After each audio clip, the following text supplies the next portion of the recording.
મિત્રો, હું Shardul Thakar, Shri CS Desai technical institute GIA ITI Prantij વતી લેવામાં આવતા ઓનલાઈન લેક્ચર્સની સિરીઝમાં આપ સૌનું સ્વાગત કરું છું. મિત્રો, હું આજે જે પ્રેક્ટિકલ વિષય ઉપર તમારી સાથે ચર્ચા કરવા માટે જોડાયો છું તે વિષય છે કન્ડિશનલ સ્ટેટમેન્ટ્સ ઇન જાવાસ્ક્રિપ્ટ. એને આપણે કંટ્રોલ સ્ટેટમેન્ટ પણ કહી શકીએ. પણ મૂળભૂત રીતે આ બધા સ્ટેટમેન્ટ્સ જે છે તે કન્ડિશનલ સ્ટેટમેન્ટ્સ છે. એક તો કન્ડિશનલ ઓપરેટર તરીકે આપણે ક્વેશ્ચન માર્ક ઓપરેટરનો ઉપયોગ કરી ગયા છીએ. નંબર 2, ઇફ સ્ટેટમેન્ટ આજે આપણે જોવાના છે. ઇફ સ્ટેટમેન્ટનો ઉપયોગ કરીને આપણે કેવી રીતે કન્ડિશન લખી શકીએ, અને સાથે સાથે લોજિકલ ઓપરેટર્સનો ઉપયોગ, કારણ કે ઇફ હોય ત્યાં લોજિકલ ઓપરેટર્સ વગર ચાલે જ નહીં.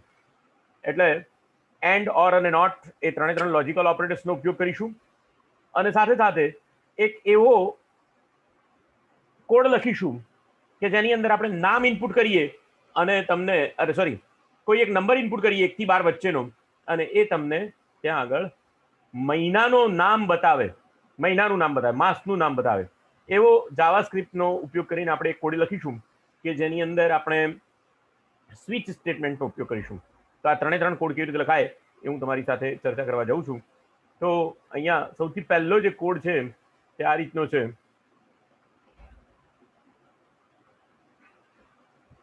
અહીંયા તમે જુઓ શું કરવા જઈ રહ્યા છીએ આપણે. કોઈ એક વ્યક્તિની ઉંમર ઇનપુટ કરો. આ વ્યક્તિની વય જો 18 વર્ષથી વધારે હોય તો તે મત આપવા લાયક છે, અને જો 18 વર્ષથી ઓછી ઉંમર હોય તો તે મત આપવા માટે લાયક નથી. આ કાર્ય જાવાસ્ક્રિપ્ટમાં ક્વેશ્ચન માર્ક ઓપરેટરનો ઉપયોગ કરીને કરો. બરોબર, ધ્યાન આપજો. ક્વેશ્ચન માર્ક ઓપરેટર છે, એક ઇનપુટ લખવાનો છે, એક ઇનપુટ લેવાનો છે. તો અહીંયા સ્ક્રિપ્ટ સ્ટેટમેન્ટ લખીશું.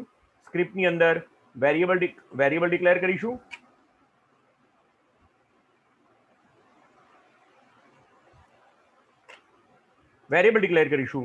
એ વેરિયેબલનું નામ આપણે રાખીશું એજ ઇક્વલ ટુ 0. અહીંયા 12 થી કિંમત ઇનપુટ કરવી છે. એના માટે એક બીજું સ્ટેટમેન્ટ હું આજે તમને શીખવાડીશ. પાર્સ ઇન્ટીજર અને પાર્સ ઇન્ટીજર એજ.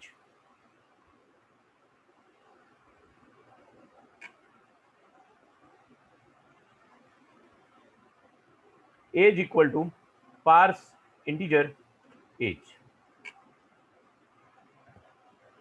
આ સ્ટેટમેન્ટ શું કરે છે?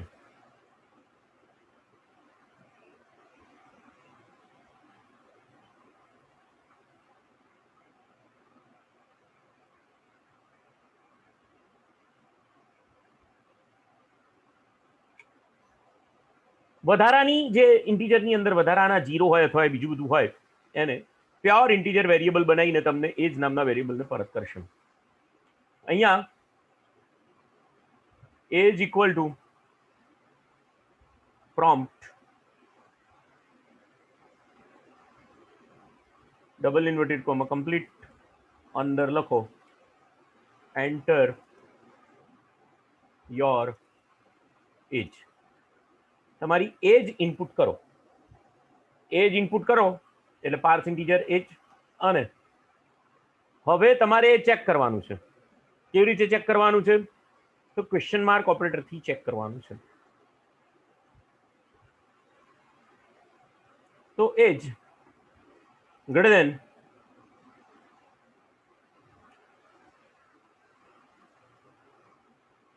Seventeen.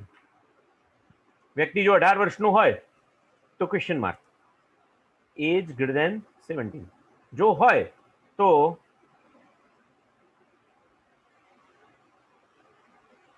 Document dot write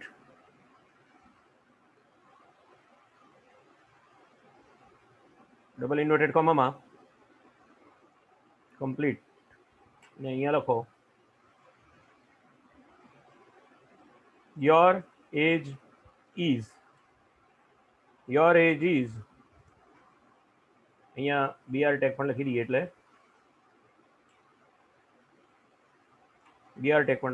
your age is plus જે એજ તમે 12 થી દાખલ કરી હોય એ, અને સાથે સાથે અહીંયા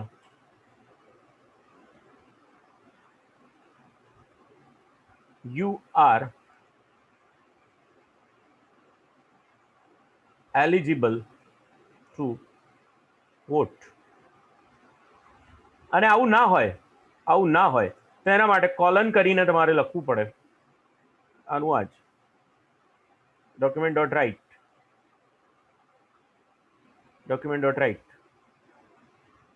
your age is so and so and you are not eligible to vote. બહુ જ સિમ્પલ છે, 3 સ્ટેટમેન્ટનું કામ છે આખું. જોઈએ, રન કરીએ. એન્ટર યોર એજ, 14 વર્ષ એન્ટર કર્યા.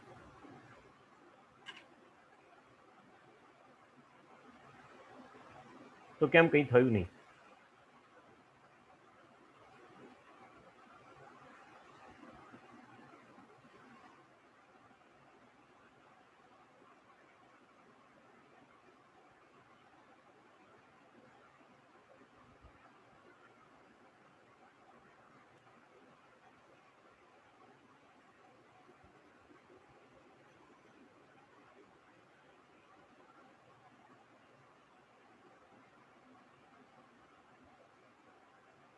એમ કરી જોઈએ.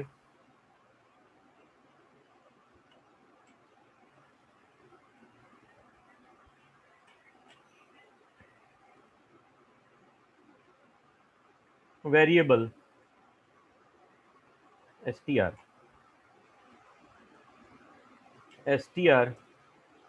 ઇક્વલ ટુ, અને આ બધું ડોક્યુમેન્ટ રાઈટ કાઢી નાખીએ. આ BRA કાઢી નાખીએ. યોર એજ ઇઝ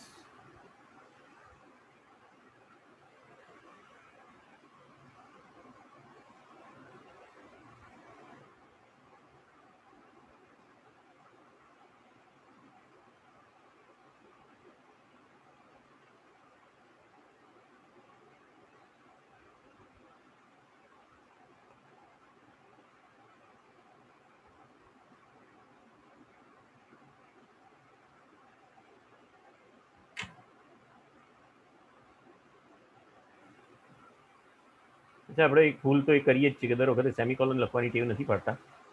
સેમિકોલન લખી જ દઈએ.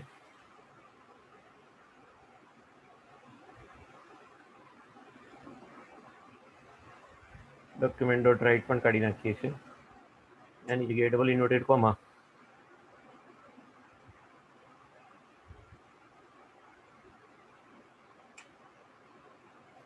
not eligible to string. આને રન કરીએ. 18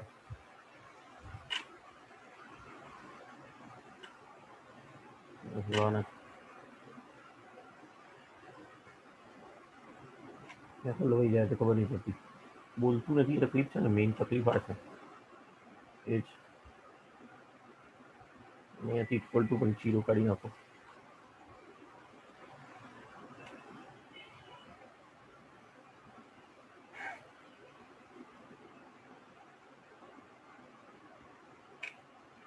અહીંયાથી આ પણ કાઢી નાખીએ.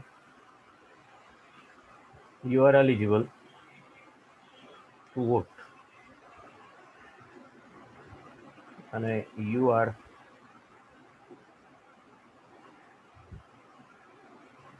Not eligible to vote.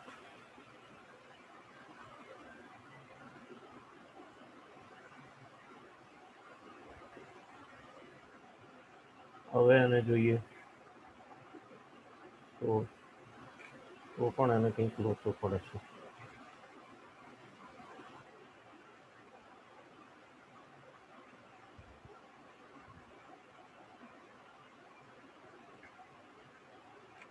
કૌંસ કરી લઈએ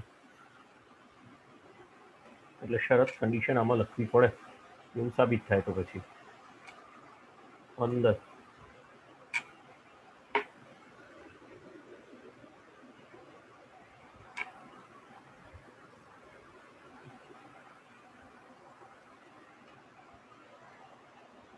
ત્રણ સ્ટેટમેન્ટ છે, ચોથું સ્ટેટમેન્ટ છે નહીં.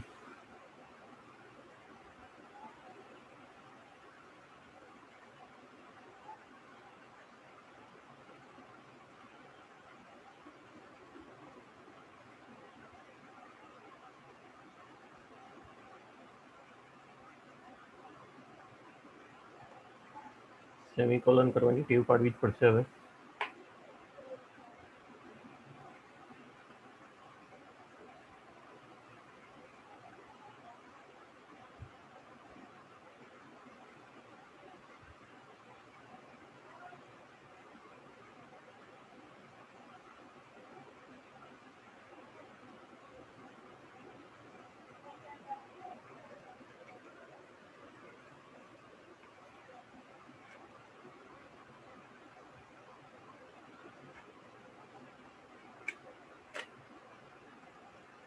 Document dot write double inverted comma માં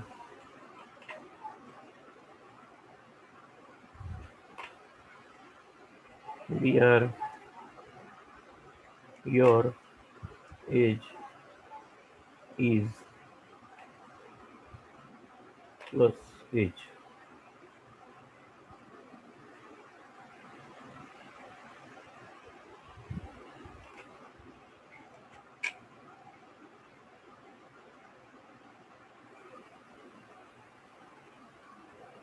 કોમા છે કે કંઈ આમાં છે એને પણ જોઈ લઈએ.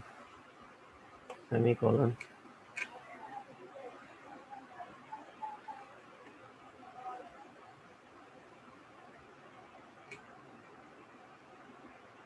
એજ ઇઝ 15 અને પછી લખો આમાં જ છે કંઈક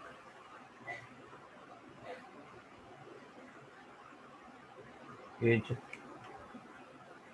older than 17.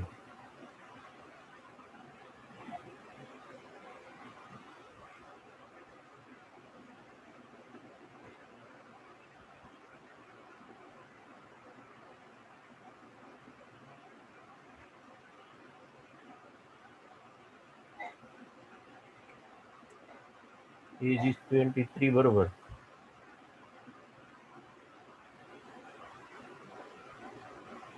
ચલો સ્ટ્રિંગ પણ કાઢી નાખો. ચલો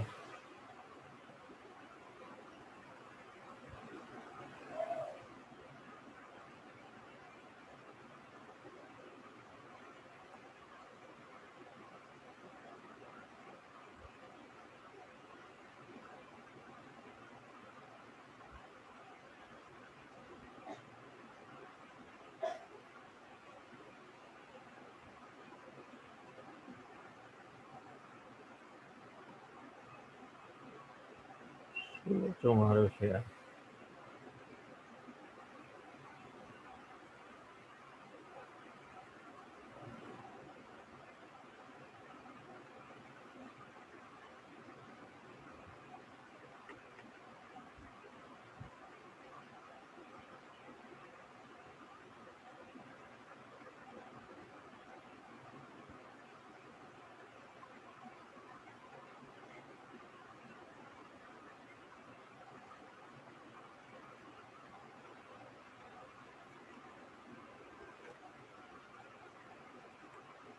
ક્વેશ્ચન માર્ક ઓપરેટર.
અચ્છા આવે તો છે પણ અહીંયા લખાતું નથી, આનો મતલબ એવો થયો. આવે તો છે એલર્ટથી, એટલે વિધાન ખોટું નથી. વેરિયેબલની અંદર લોચો છે. Variable str equal to new string અને અહીંયા str ઇક્વલ ટુ એલર્ટ અને એન્ડ સેમિકોલન. પણ str ને પ્રિન્ટ તો કરવી પડે ને. document dot write str. અચ્છા, નાનો પ્રોબ્લેમ હતો, લોજિકલ પ્રોબ્લેમ કહેવાય આને. મિત્રો બહુ જ સમજજો. વેલ્યુ આવતી તો હતી પણ એ આપણે કોઈ જગ્યાએ એને વેલ્યુને પ્રિન્ટ કરવાનો પ્રયત્ન નહીં કર્યો, એટલા માટે વિધાન આવતું નહોતું. એ પાછું બંધ થઈ ગયું.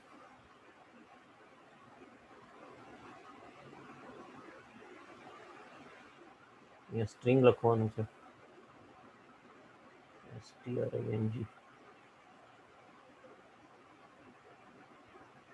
અહીંયા 25. So your age is 25. You are eligible to vote. ફરીથી આને રન કરીએ, એને રન કરીએ અને 12 આપીએ તો you are not eligible to vote. બહુ સિમ્પલ પ્રોગ્રામ છે. આપણે એને અહીંયા જોઈ લો. Question mark. પ્રોબ્લેમ એટલો જ હતો કે આપણે કન્ડિશન પણ સાચી લખી હતી, પણ એ કન્ડિશનમાંથી જે રિટર્ન થતું હતું એને કોઈ વેરિયેબલની અંદર ગ્રહણ નહોતું કર્યું, અને એ વેરિયેબલને ગ્રહણ કર્યા પછી એને પ્રિન્ટ નતા કરાવતા. ગ્રહણ તો કરાવતા તો પ્રિન્ટ પણ નતા કરાવતા. પહેલા str બરાબર લખેલું પણ હતું પણ પ્રિન્ટ નતા કરાવતા, એટલા માટે આ પ્રોબ્લેમ થયો. તો આ લોજિકલ પ્રોબ્લેમ છે. ડેટા તમે લીધો ખરો પણ એને ગ્રહણ નહીં કર્યો અથવા તો પ્રિન્ટ નહીં કર્યો. ઓકે,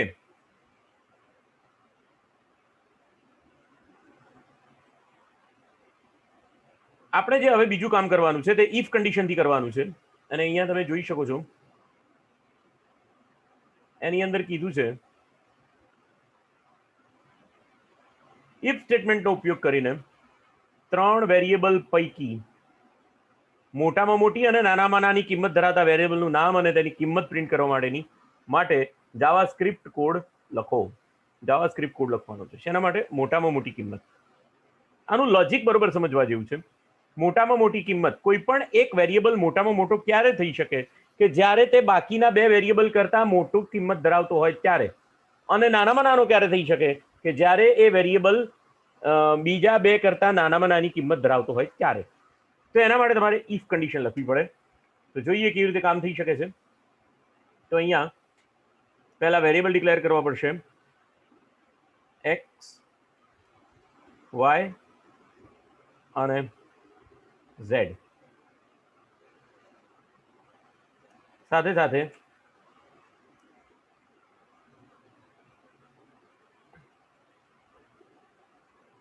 અહીંયા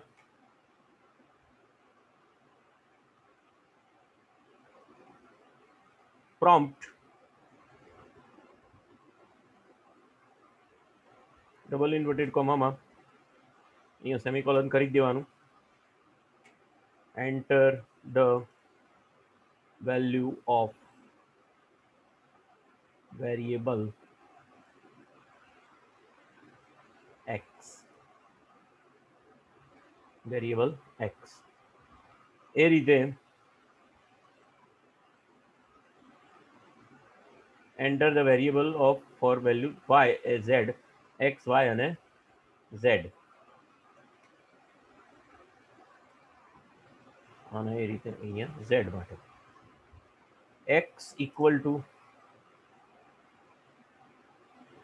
અહીંયા વાય ઇક્વલ ટુ અને અહીંયા ઝેડ ઇક્વલ ટુ.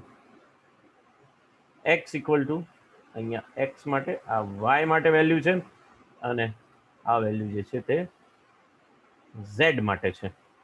આ વેલ્યુ ઝેડ માટે છે. હવે આગળ વેરિયેબલમાં કિંમતો આવી ગઈ. હવે સૌથી પહેલું જે આપણે કામ કરીશું તે મોટામાં મોટી કિંમત કોની પાસે છે એ શોધવાનો પ્રયત્ન કરીશું. તો એના માટે ઇફ કન્ડિશન લખીશું. ઇફ, બરોબર, ધ્યાન આપજો મિત્રો. ઇફ કૌંસમાં x greater than equal to y, મોટામાં મોટો કોના કરતા હોય? x y કરતા પણ મોટો હોય અને x z કરતા પણ મોટો હોય. અને તો બીજા કૌંસમાં પણ અહીંયા નિશાની કઈ આવશે? એમ્પરસનની નિશાની આવશે, કારણ કે તમારે એન્ડ લખવું છે એટલા માટે. એમ્પરસન x greater than equal to z પણ હોય. જો x મોટો હોય y કરતા અને x મોટો હોય z કરતા, તો બહુ સિમ્પલ છે. document dot write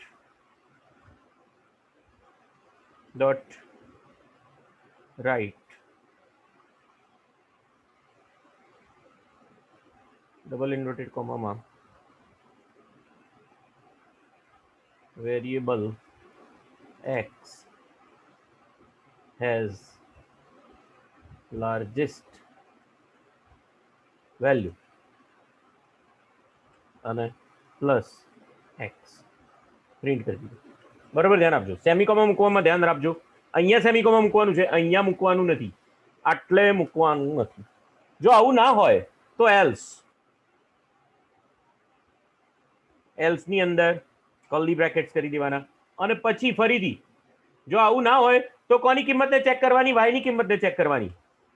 તો હવે ઇફ, ફરીથી ઇફ, અને y કોના કરતા મોટો હોવો જોઈએ? x કરતા અને z કરતા, બંને કરતા. y greater than equal to x, પણ અહીંયા કૌંસ ખાસ કરવાના, મોટો કૌંસ પણ, એટલે ઇનર કૌંસ અને આઉટર કૌંસ બંને. એમ્પરસન અને y greater than equal to z, y greater than equal to z. જો આવું હોય તો ફરીથી કર્લી બ્રેકેટ કમ્પ્લીટ, અને અહીંયા વિધાન લખી દેવાનું.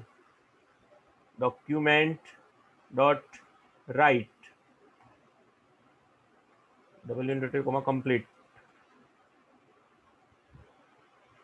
variable y has largest value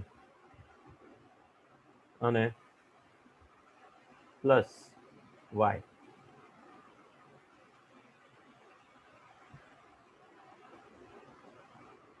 અને એની અંદર પણ else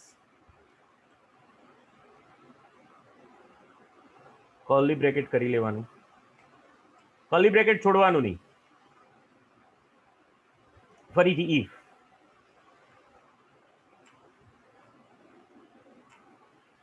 z greater than equal to x and z greater than equal to y, તો જ z પાસે મોટામાં મોટી કિંમત છે એમ માની લેવાય. and then only document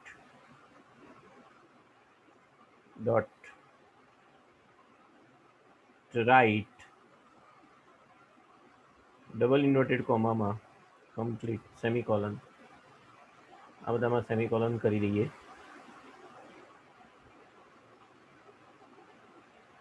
semicolon મેં ક્યાં નથી મૂક્યું? બરોબર, ધ્યાન આપજો. એલ્સ પછી કોઈ જગ્યાએ નથી મૂક્યું, ઇફ પછી કોઈ જગ્યાએ સેમિકોલન મૂક્યું નથી. Variable z has largest value plus z complete.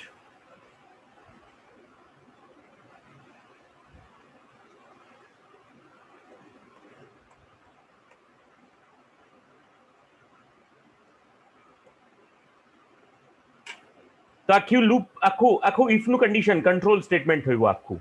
જો x મોટો હશે તો y અમલમાં નહીં આવે, y મોટો હશે તો z અમલમાં નહીં આવે. મોટામાં મોટો હશે તો ઝેડ અમલમાં આવશે નહીં. જોઈએ આટલું એક વખત જોઈ લઈએ, રન થાય છે કે નહીં જોઈ લઈએ. બીજું એક અહીંયા કરાવવું પડે. પહેલો જ વખત ઉપર 3 વેરિયેબલની કિંમત પ્રિન્ટ કરાવી દેવી પડે તો જ તમને ખબર પડે કોણ મોટામાં મોટું છે. તો દરેકમાં ડોક્યુમેન્ટ ડોટ રાઇટ મૂકવું પડશે. Document dot right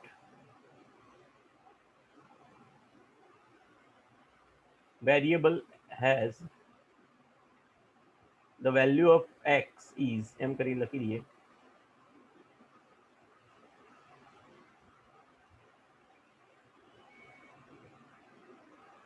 value of x is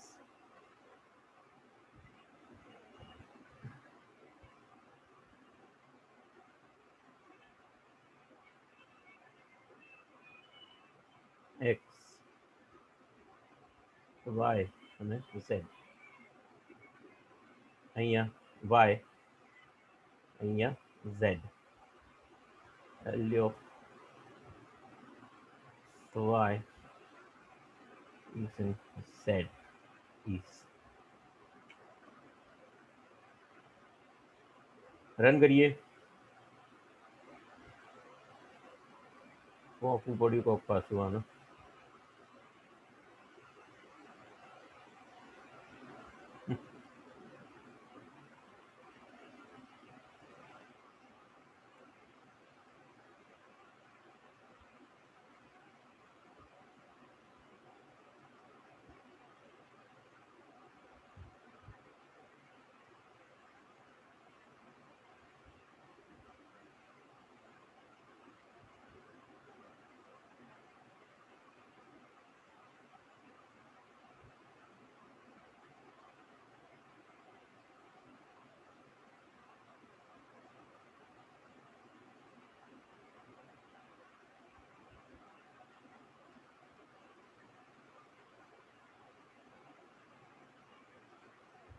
નેચામાં જ કોકલો આપું છે.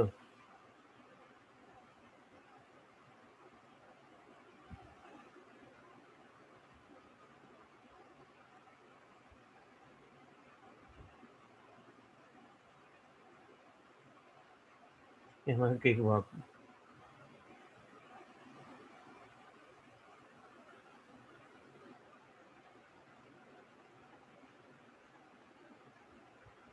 અચ્છા અહીંયા ડબલ ઇન્વર્ટર કોમ કરવા થઈ ગયું.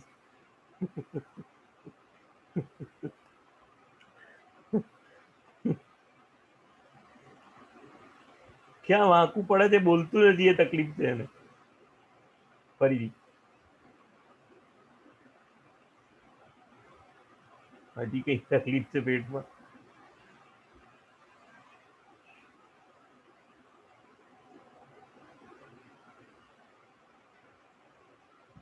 આટલું તો કરી જોઈએ. ચાલો 1 2 ને 3. 1 2 ને 3 વેલ્યુ તો આવી ગઈ. અહીંયા અહીંયા બિયર ટેગ નથી. બધે જ ઠેકાણે બિયર ટેગ નથી.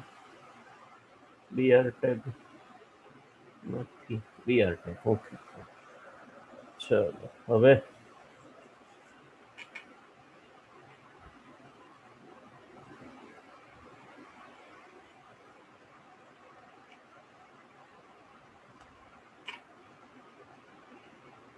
લોજિકલ એન્ડ માટે આજ મૂકવું પડે પણ નક્કી છે.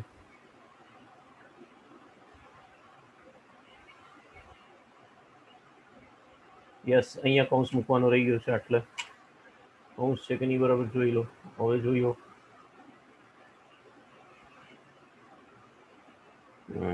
હવે ચાલશે. ચલો 25 30 અને વેરિયેબલ z માટે 65.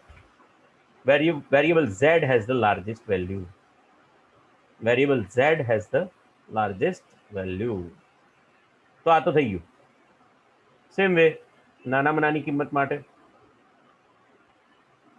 આનું આ જ ફોર્મ્યુલા આવશે અથવા આની આ જ વસ્તુ આવશે, પણ એની અંદર લેસ ધેન આવશે. અહીંયા જે ગ્રેટર ધેન છે એની જગ્યાએ લેસ ધેન અને મેસેજમાં લખાશે સ્મોલેસ્ટ વેલ્યુ. જો દરેક જગ્યાએ લાર્જેસ્ટ આવશે નહીં, સ્મોલેસ્ટ વેલ્યુ, અને અહીંયા સ્મોલેસ્ટ વેલ્યુ, અને રન કરી જોઈએ. હજી રન નહીં થાય કારણ કે હજી અહીંયા લેસ ધેન મૂકવાનું છે, અહીંયા પણ લેસ ધેન મૂકવાનું છે, અહીંયા લેસ ધેન, અને અહીંયા પણ લેસ ધેન. ફરીથી રન કરીએ. 99, 63 અને 45. તો 99, 63 અને 45 માં 99 is the largest value, Z has the smallest value. Z has the smallest value. અચ્છા, પ્રોબ્લેમ ક્યાં થશે એ પણ તમને બતાવું. ક્યાં પ્રોબ્લેમ થશે એ બતાવું. આને રન કરીએ ફરી એક વખત.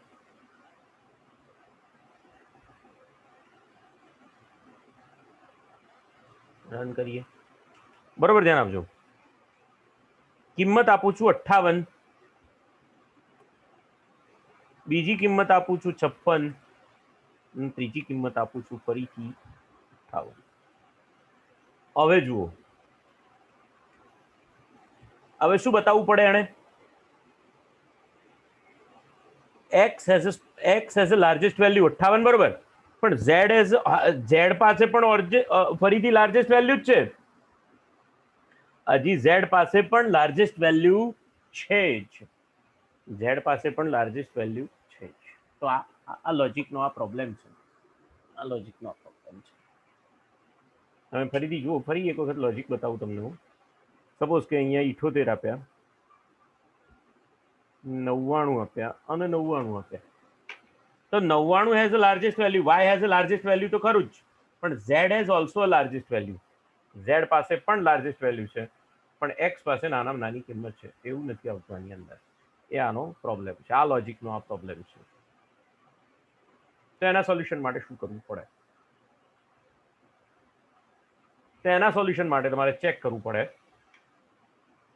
Equal to, strict equal to check કરવું પડે.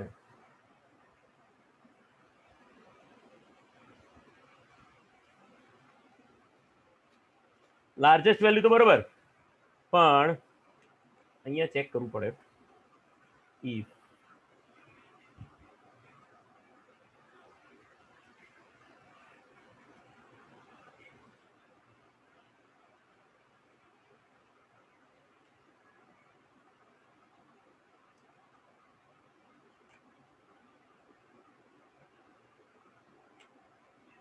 x equal to y,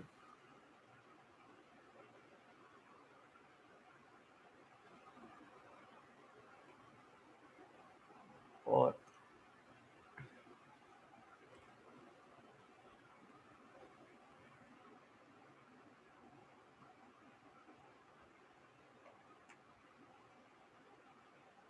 x equal to z, then only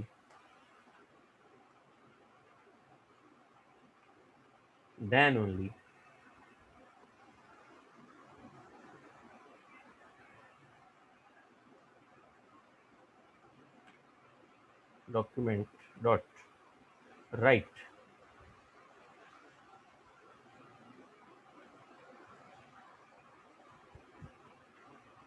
અહીંયા લખવું પડે કોમામાં, એને સમજાવી દેવું પડે, કે ભાઈ y or z also has largest largest value. હવે તો જો એક્સ અને વાયની કિંમત બે તમે લાર્જેસ્ટ મૂકો. એક્સ અને વાયની કિંમત બે લાર્જેસ્ટ મૂકો. અહીંયા 99 મૂકો, વાયની પણ 99 મૂકો અને આની 5 મૂકો. તો વાય અથવા તો ઝેડ પાસે ફરી પાછળ લાર્જેસ્ટ વેલ્યુ છે. જો હજી પણ સ્પેસિફાય કરવું હોય, x ઇક્વલ ટુ વાય, તો અહીંયા લખી દેવું પડે y has also largest value, અને અહીંયા બીજી એક કન્ડિશન મૂકવી પડે, if x equal to z, then અહીંયા લખવું પડે z also has largest value. હવે તમે મૂકો, ત્રણેયમાંથી કોઈ પણ એક લાર્જેસ્ટ ની મૂકો.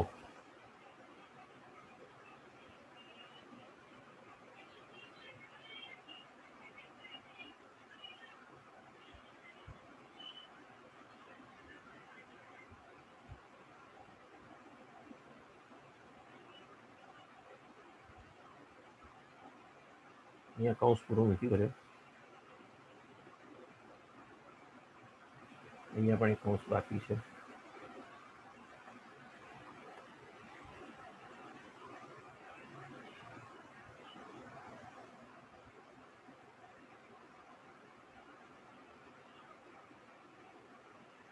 એક્સ ની કિંમત મોટા મોટી હોય, 99 મોટા મોટી હોય, અને વાય ની કિંમત અથવા ઝેડ ની કિંમત મોટામાં મોટી હોય, તો એ બંને વખતે છાપશે z has also largest value. એટલે આવું બંનેમાં કરવું પડે. અહીંયા બીઆર મૂકવું પડે,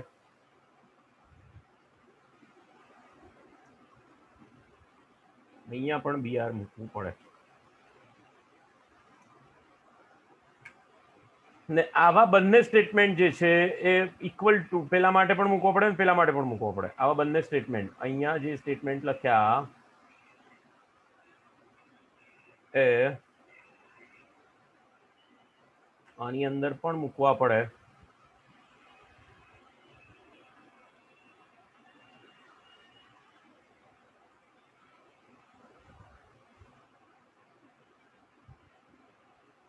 પણ અહીંયા શું કરવું પડે, y equal to x,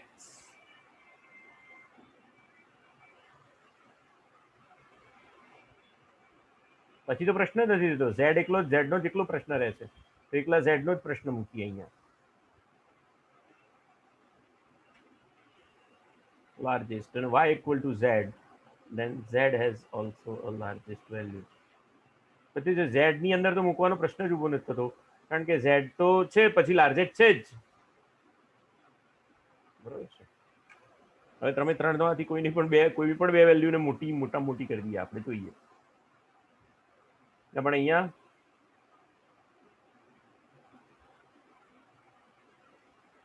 x નહીં, y. હવે જોઈએ, એક લોચો પાછો નડ્યું અને કોક.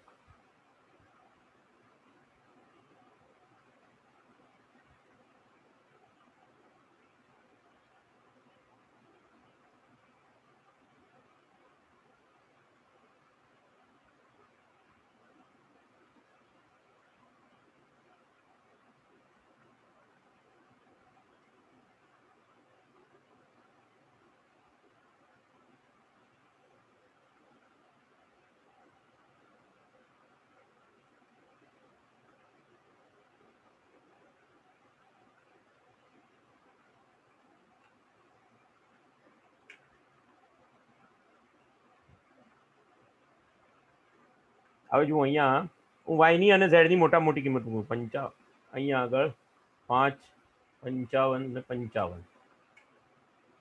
તો y has a largest value 55 and z has also largest value. બરોબર છે. હવે હું x અને y ની બેની કિંમત લાર્જેસ્ટ મૂકું છું. અહીંયા 88 મૂકું છું, અહીંયા પણ 88 મૂકું છું, અને અહીંયા 6 મૂકું છું. તો x has a largest value, y also largest value. 88, 88 અને 6 માં બરાબર. તો આવું લોજિક મૂકવું પડે તો તમારું કામ થાય. ફરી એક વખત પહેલેથી આખો પ્રોગ્રામ જે છે અને હું ધીમે ધીમે નીચે લઈ જઈને સમજાવવા પ્રયત્ન કરું કે સૌથી પહેલા 3 વેરિયેબલ લીધા, 3 વેરિયેબલની વેલ્યુ પ્રિન્ટ કરાવી દીધી. એક્સ ની વેલ્યુ વાય કરતા મોટી છે અને એક્સ ની વેલ્યુ ઝેડ કરતા મોટી છે, તો એક્સ ની વેલ્યુ મોટી છે જ, એ તો નક્કી. પણ એક્સ ની વેલ્યુ જો વાય ના જેટલી છે તો વાય પણ મોટો છે, અને એક્સ ની વેલ્યુ ઝેડ ના જેટલી છે તો ઝેડ પણ મોટો છે. ત્રણે ત્રણની એક સરખી આપીશું ને, હવે ત્રણે ત્રણની એક સરખી આપીશું તો પણ મોટા મોટી બધી કિંમતો આવશે, 99, 99 અને 99. તો પણ x has the largest value 99, y has also largest and z has also largest. એટલે આપણા આ લોજિકની અંદર કોઈ વ્યક્તિ ખોટ કાઢી શકે નહીં. મતલબ આ છે, લોજિકની અંદર કોઈ વ્યક્તિ તમારા ભૂલ કાઢી શકવો જોઈએ નહીં. ઓકે, પછી y ની કિંમત ચેક કરીએ છીએ. If y greater than equal to, y ની કિંમત મોટામાં મોટી હોય તો ખાલી આને કોની જોડે સરખાવવાની રહી? z ની જોડે. અને z ની જોડે સરખાઈએ અને એમ કહીએ કે z ની જો કિંમત બરાબર હોય તો y ની તો મોટા મોટી છે જ, પણ z ની પણ y ના જેટલી જેટલી જ છે. અને પછી z ની વેલ્યુ x કરતા મોટી હોય અને z ની વેલ્યુ y કરતા મોટી હોય તો એ કિંમતો z ની વેલ્યુ સૌથી મોટા મોટી છે. એટલે આ એક પ્રોગ્રામ તમારે, અચ્છા અહીંયા લેસ ધેન ની વાત કરીએ. x ની કિંમત y કરતા ઓછી હોય અને z કરતા પણ ઓછી હોય તો x ની ઓછામાં ઓછી છે. પણ પેલું લોજિક પાછું આની અંદર મૂકવું પડે, બરોબર છે? એ તમારે જાતે મૂકવાનું. If y less than x and y less than z, તો y ની કિંમત ઓછામાં ઓછી છે, અને એ જ રીતે z લેસ ધેન x અને z લેસ ધેન y, તો z ની કિંમત ઓછામાં ઓછી છે. તો આ રીતે તમારે આખો પ્રોગ્રામ લખવો પડે. તો આ પ્રોગ્રામ દ્વારા ઇફ એલ્સ આખી સ્ટેટમેન્ટ કેવી રીતે લખાય છે આની અંદર એ મેં સમજાવવાનો પ્રયત્ન કર્યો છે. અને તમારા માટે વધારાનું કામ એ છે કે ઓછામાં ઓછી કિંમત જે છે એની અંદર પણ તમારે આ લોજિક મૂકવાનું છે કે બે વેરિયેબલની કિંમત એક સમાન હોય એ સંજોગોમાં, અને એ બંને વેરિયેબલની કિંમત ઓછામાં ઓછી હોય એ સંજોગોમાં તમારું લોજિક ખોટું પડવું જોઈએ નહીં. અને હવે છેલ્લા પ્રેક્ટિકલ તરફ વાત કરીએ છીએ આપણે, કે જેની અંદર આપણે શેનો ઉપયોગ કરવાના છીએ? શેનો ઉપયોગ કરવાના છીએ? આપણે સ્વિચ સ્ટેટમેન્ટનો ઉપયોગ કરીને આપેલ નંબર ઉપરથી માસનું નામ પ્રિન્ટ કરવા માટે જાવાસ્ક્રિપ્ટનો કોડ લખવાનો છે. જાવાસ્ક્રિપ્ટનો કોડ લખવાનો છે. શેનો ઉપયોગ કરવાનો છે? સ્વિચ સ્ટેટમેન્ટનો ઉપયોગ કરવાનો છે. અને સ્વિચ સ્ટેટમેન્ટના ઉપયોગથી આપણે આ કામ કરવાના છીએ. તો આપણી પાસે બહારથી શું હોવું જોઈએ? તો પહેલો વેરિયેબલ એક હોવો જોઈએ.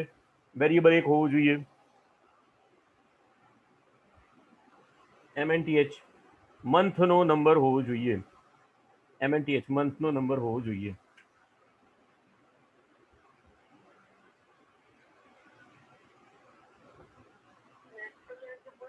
જય શ્રી કૃષ્ણ. હા, થોડી વાર પછી ફોન કરું.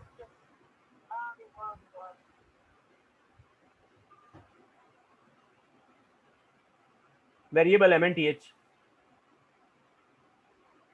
વેરિયેબલ હવે બહારથી એન્ટર કરાવવાનું.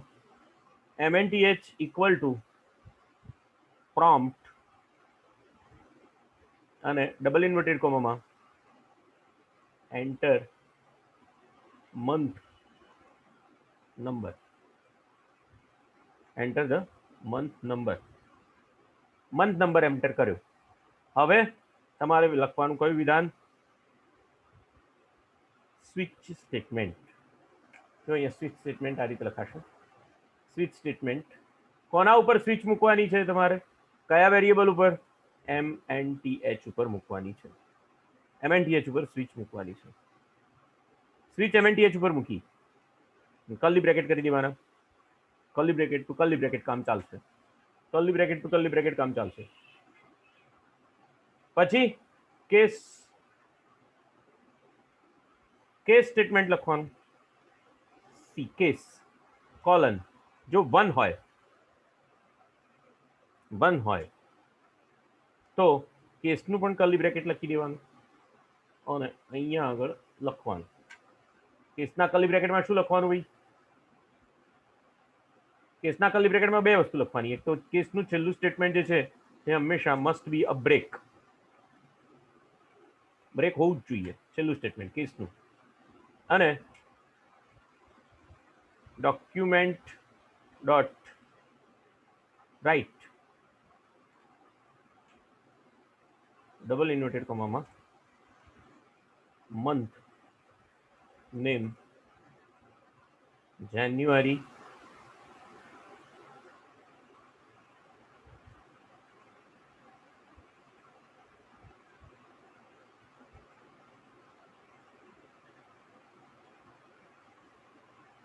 days 31 જાન્યુઆરી અને ડેઝ 31 આ મહિનામાં 31 દિવસ જાન્યુઆરી આનું નામ હોય અને ડેઝ 31 હોય. અહીંયા સેમિકોલન મૂકવાનું. એક બીજો કેસ મૂકી દેવાનો ડિફોલ્ટ. એને એને એને ડિફોલ્ટ કેસ કહેવામાં આવશે એમ. અને ડિફોલ્ટ કેસ છેલ્લે મૂકવાનો. ડિફોલ્ટ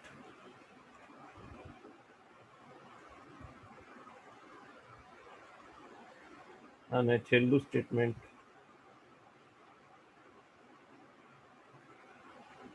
કેસનું છેલ્લું સ્ટેટમેન્ટ બ્રેક હોવું જોઈએ એટલે અંદર લખવું પડે.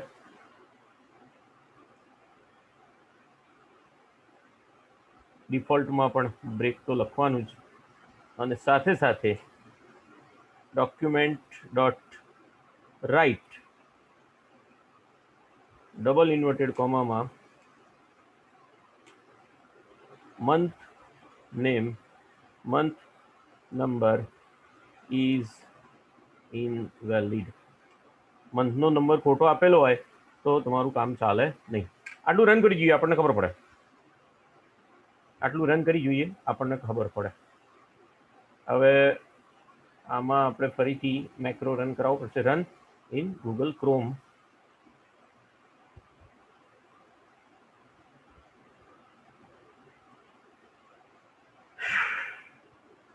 ફરીથી કંઈક વાંકું પડ્યું આને પાછું. Semicolon month number enter the value of number મહિનાનો નંબર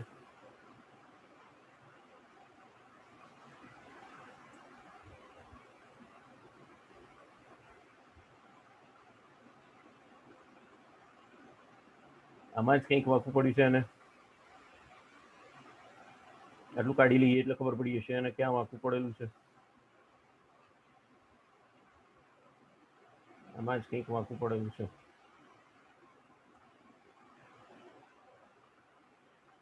અચ્છા PROMPT પ્રોમ્પ્ટ બરોબર છે યાર. Prompt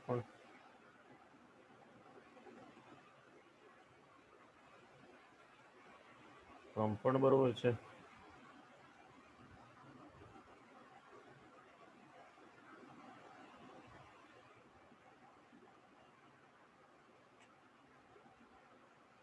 dot right MNTH semicolon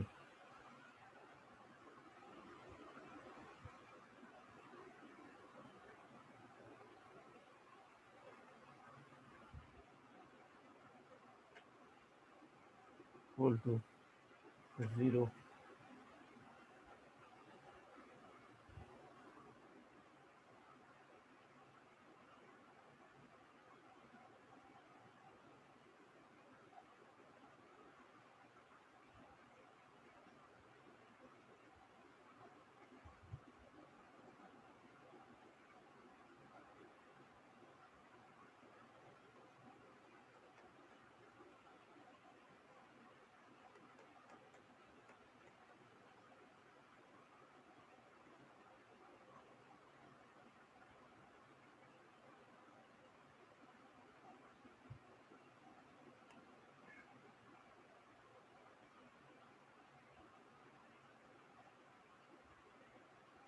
એમાં કંઈક ભૂલ છે.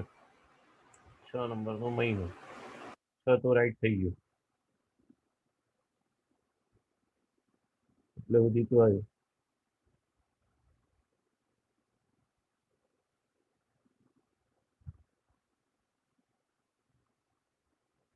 ડિફોલ્ટમાં ભૂલ છે.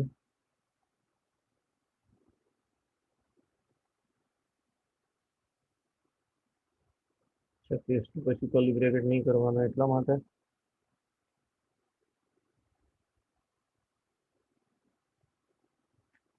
કેસ પછી કર્લી બ્રેકેટ નહીં કરીએ, ચલો કાઢી નાખીએ.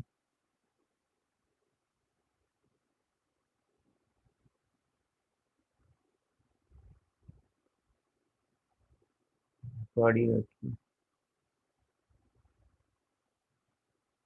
તો ભૂલ હોય સીમાં તો કરતા હતા અમે. ધ્યાન લેતું નથી.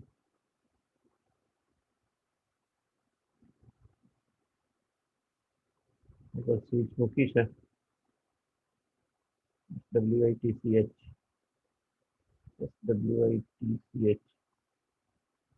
ડિલીટ કરી દેવાનું. NTH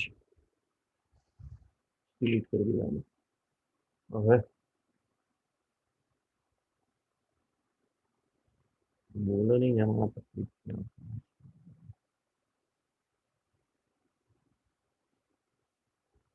ચલો અત્યારે ડિફોલ્ટ કાઢી નાખીએ તો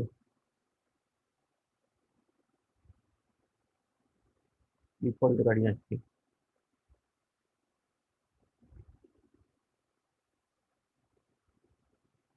જે ભૂલ છે એમાં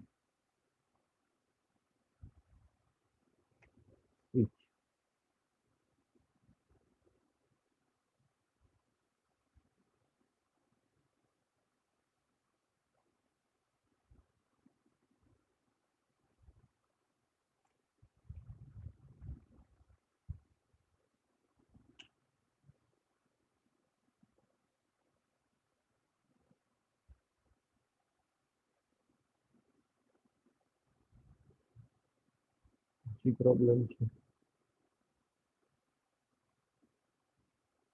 કેસ પણ કાઢી નાખીએ. એમાં જ ભૂલ છે તો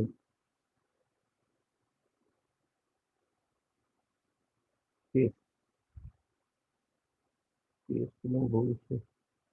કેસ 3 પછી કોલન કરવાનું છે.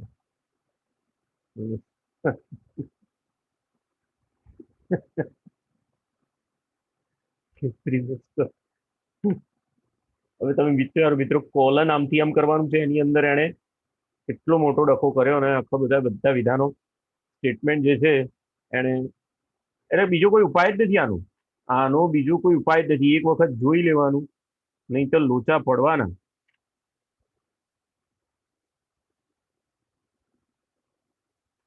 એક તો પ્રિન્ટ થયું, પણ ડોક્યુમેન્ટ ડોટ રાઇટ કેમ ના પ્રિન્ટ થયું? સેવ નથી કર્યું એટલે પ્રિન્ટ ના થયું. એક પ્રિન્ટ ના થયું. Document dot write curly bracket કાઢી નાખો. નહીં બરાબર. S1 ફરીથી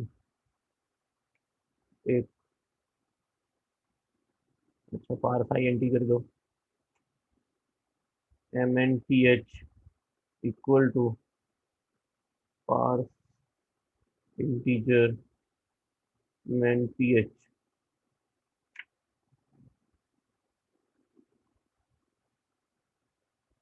parse INT parse INT parse INT है.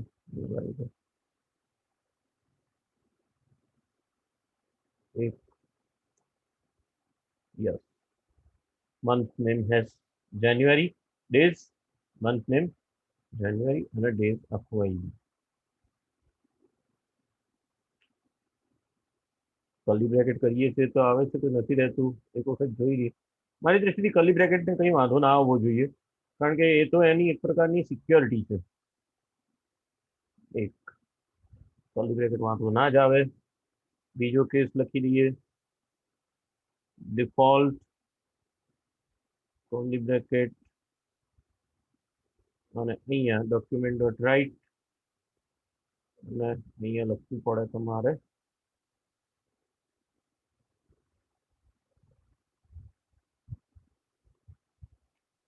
month number is not valid. month number is not valid. ક્યારે કે જ્યારે કોઈ વ્યક્તિ નંબર મહિનાનો નંબર જે છે ખોટો આપે, સપોઝ કે કેસની અંદર ના હોય ત્યારે month number is not valid. 9 આપ્યો, અત્યારે 9 નથી અંદર, મેં કોડિંગમાં લખેલું નથી, તો 9 ની અંદર એ month number is not valid આપે. તો હવે આ આખું લોજિક જે છે આને તમારે અહીંયા લખવું પડે.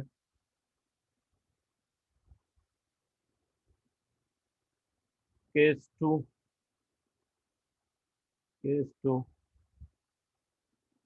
month name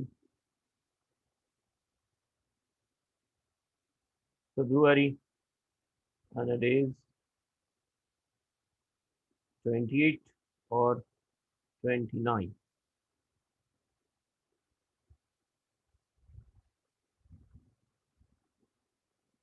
Case 3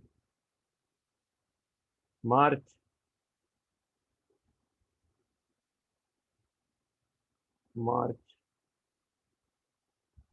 and it is 31.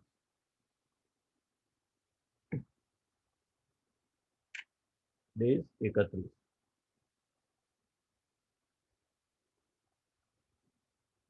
March, April, May, June, July, August, September, October, November ને ડિસેમ્બર.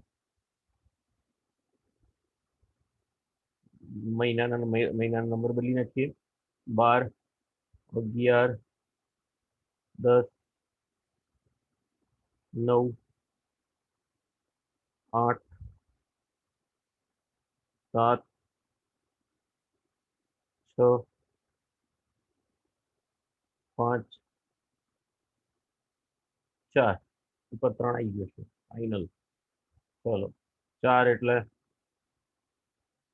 અહીંયા એપ્રિલ મહિનાના દિવસ 30. મે માટે 31 બરોબર છે. મે,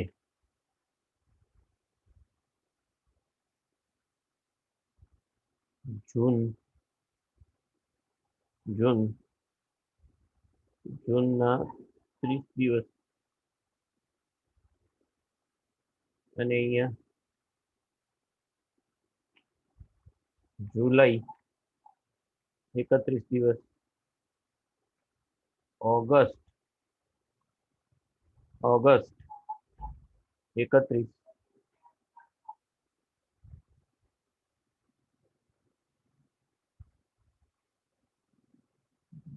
સપ્ટેમ્બર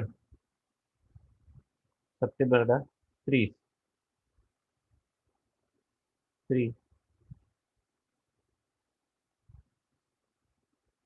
ઓક્ટોબર 31,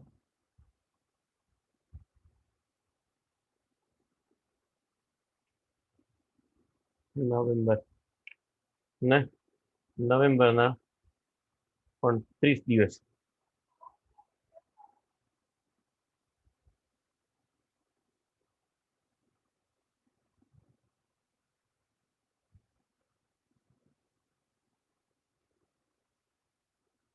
સપ્ટેમ્બરના 30, ઓક્ટોબરના 31, નવેમ્બરના 30, જાન્યુઆરીમાં, અરે અહીંયા આગળ ડિસેમ્બર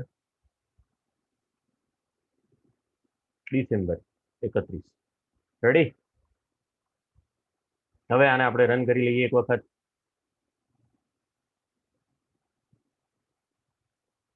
ને અહીંયા મહિનાનો નંબર એન્ટર કરીએ 9, તો અહીંયા મંથ નેમ સપ્ટેમ્બર 30 દિવસ. તો અહીંયા આ રીતે સ્વિચ સ્ટેટમેન્ટના ઉપયોગ દ્વારા